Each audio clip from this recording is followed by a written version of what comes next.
Mesdames et messieurs, bonjour. Merci de nous regarder. Je suis Niels Baranger de la société Chart Guidance. Aujourd'hui en partenariat avec Dukascopy TV.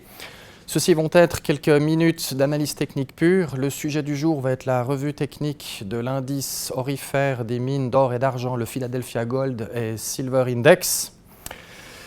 Ceci est le troisième show technique à propos de cet indice. Nous avions eu au début de cette année une première indication avec un plancher entre le troisième trimestre 2015 et le premier trimestre 2016. Nous avions eu ensuite une première mise à jour avec un resserrement entre août et novembre. Et nous voici avec la seconde mise à jour d'analyse technique de cet indice-là. Sur la première image, nous avons un graphique en barre trimestrielle du Philadelphia Gold et Silver Index. Nous avons une légère amélioration quant aux bandes de Bollinger ainsi qu'au momentum surjacent.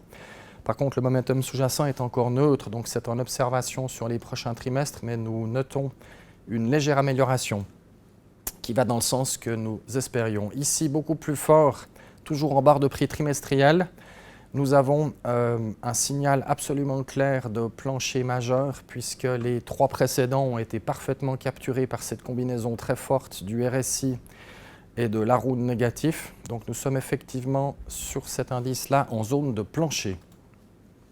Sur la troisième image, cette fois en barre de prix mensuelle, nous avons une combinaison très forte avec le directionnel, la variation pression acheteuse, pression vendeuse.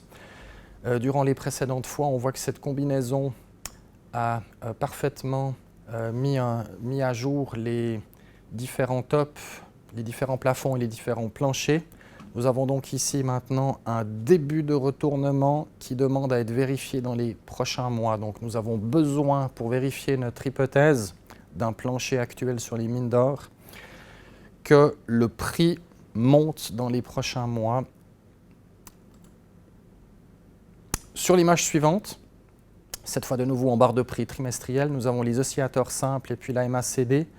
Nous voyons avec la mise à jour du quatrième trimestre de cette année, nous avons en tout cas une amélioration dans les oscillateurs ainsi qu'un anglage à la hausse dans la MACD, ce qui est un signe avant-coureur de plancher qui va également dans le sens de notre hypothèse. Nous voyons ici donc précédemment les précédents plafonds, précédents planchers qui ont été parfaitement la zone a été parfaitement capturée par ces indicateurs.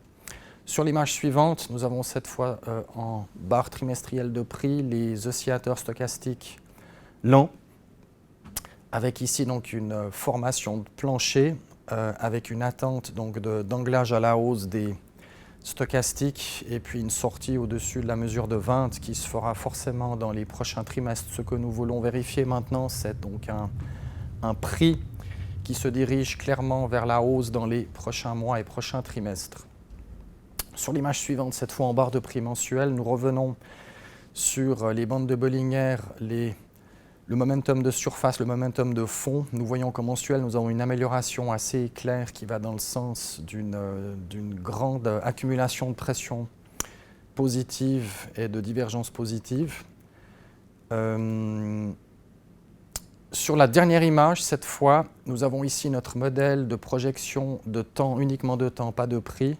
Nous voyons effectivement de façon assez extraordinaire que nous avons une multitude de projections qui arrivent grosso modo entre août et octobre, ce qui tend à corroborer notre hypothèse d'un plancher de l'indice des mines d'or et d'argent qui est en train de se faire maintenant dans les dernières semaines. Voilà, c'était notre conclusion. Si nous sommes exacts avec ça, la hausse serait d'environ plus 60% d'ici un premier pic en février 2016 par rapport au point le plus bas d'août et septembre. Merci de nous avoir suivis. C'était Niels Baranger pour Chart Guidance en partenariat avec Dukascopy TV. Merci beaucoup.